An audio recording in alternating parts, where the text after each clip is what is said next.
Hi, everyone. Welcome back to Embrace Your Accents podcast. I'm Olivia, joining you from Tokyo, Japan. In the last episode, we explored what accents are and listened to different accents from around the world. But today, I want to make things a bit more personal. Why do we sound the way we do? Like, why does your English sound like your English? To start off, have you ever actually thought about your own accent? Not just like it's good or bad, but where did it come from? Or how did it shape? Because accents doesn't just randomly appear. They're shaped by your experiences, your environment, and the people around you. So today I'm going to talk about how accents form and also share a bit about my own accent because mine is kind of like complicated. So, if your first language is not English, the most basic factor that affects your English accent is your first language. When we learn a new language, we naturally use the sounds we already know. So, I guess I said this in the last episode too, but for many Japanese learners who learn English, R&L, or V&B, is quite hard to tell the difference at first because we don't have those sounds in Japanese. It's just like one sound. But on the other hand, when English speakers learn Japanese, there's a sound rarirurero in Japan, which is really hard for the English speakers to pronounce because it doesn't have an English. And I guess like no Japanese, like literally no Japanese will judge the English speakers by those pronunciations. So, it should be same in English too, like cuz it's completely natural. Your brain is basically trying to match new sounds to what you already know.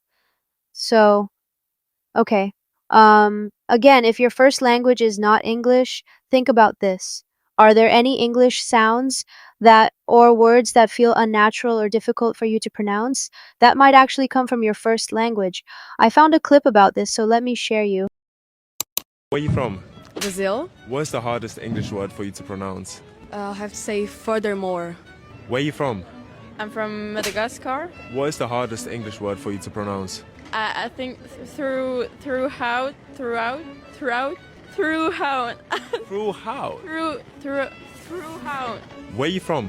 From Poland. What is the hardest English word for you to pronounce? Lincoln. Liquinden, what is that? Is where you can find job. Yeah, it's social network. Social network to find jobs. Say it one more time. Lincoln. Oh, LinkedIn. Where are you from? France. What is the hardest English word for you to pronounce? Non, merde, je sais plus. Edmich. Non, c'était quoi? What? C'était quoi? Edich. Edich. What? Edich. What is it? My brain hurts.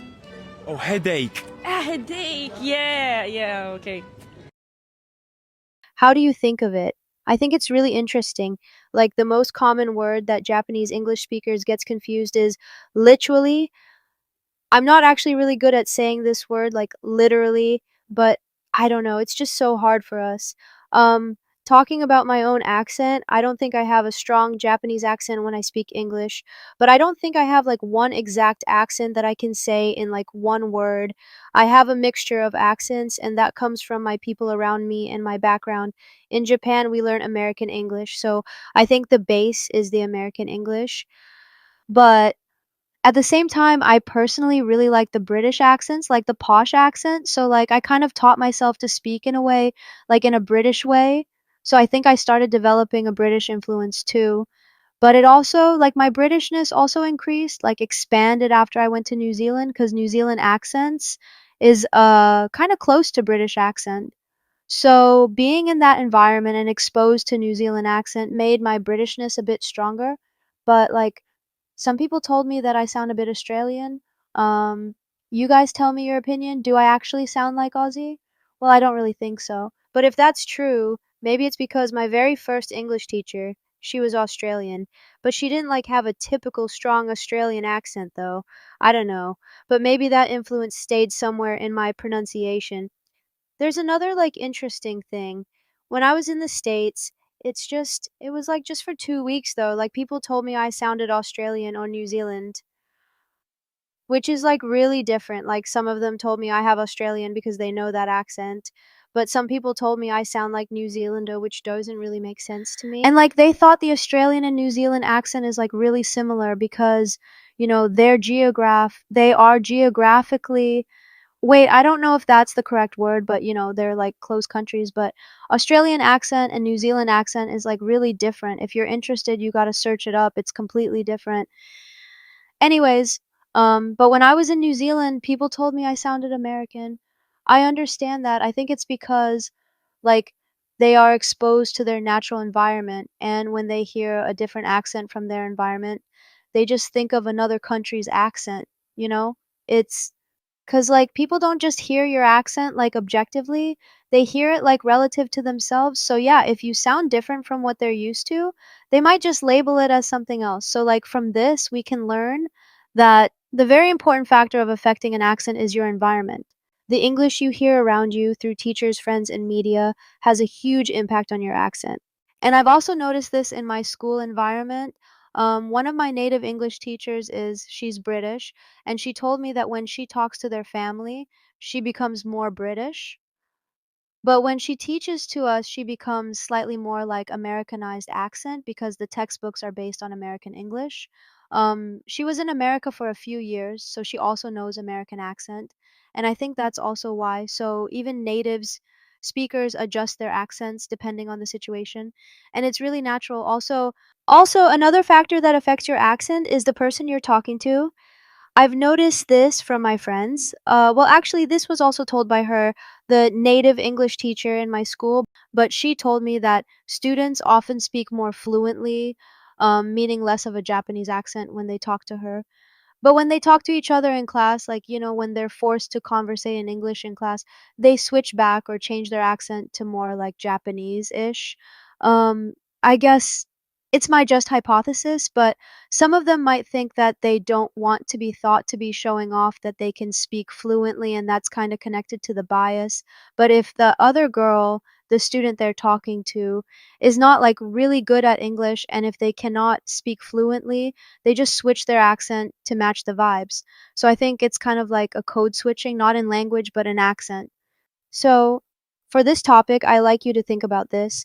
Do you think your way of speaking changes depending on who you're talking to a teacher, your friends, or speaking in front of class? Like even small changes count? I guess you would because, people have many different sides and you're not going to talk in a really casual way to your teachers or boss, right? So that's a very natural part of how languages work, even in the same language or the accent or different language or. So when you put all of this together, accents are not just one thing. They're shaped by your first language, your environment, your experiences, your social situations, or who you're talking to. Accent is basically a reflection of your life history. And that's why no two accents are exactly the same. One of each of you have different accents. But this also leads to really interesting conversation. If our accents can change depending on the situation, and if we're influenced by multiple environments, can we actually have more than one accent? Well, actually, this answer is yes, but the interesting part is the further thing. If you have more than one accent, not like a mixture of accent, but like exactly you can speak American accent and you can also speak in British accent. Wait, I think I know a clip. Okay, this is a clip of Tom Holland in a talk show. He's British, but when he plays Spider-Man, he acts in American accent. And this is the interview of him talking about that. I can't act in an English accent anymore. Yeah. I did a commercial the other day as Tom Holland, and I was like, "Hey guys, how you doing?" And they're like, "You're from Kingston, by the way." So if you're like Tom Holland, does it consider to be like bilingual or multilingual? It's about the definition of bilingualism or multilingualism. Um, Talking about this is going to be long, so maybe I'll explore this in the next episode. Okay. Before we finish today, I just want to say this. Your accent is nothing just like random thing, but it's something that has been shaped by everything you've experienced. And that makes it something meaningful, not something to hide. So, thank you so much for listening, and I'll see you in the next episode.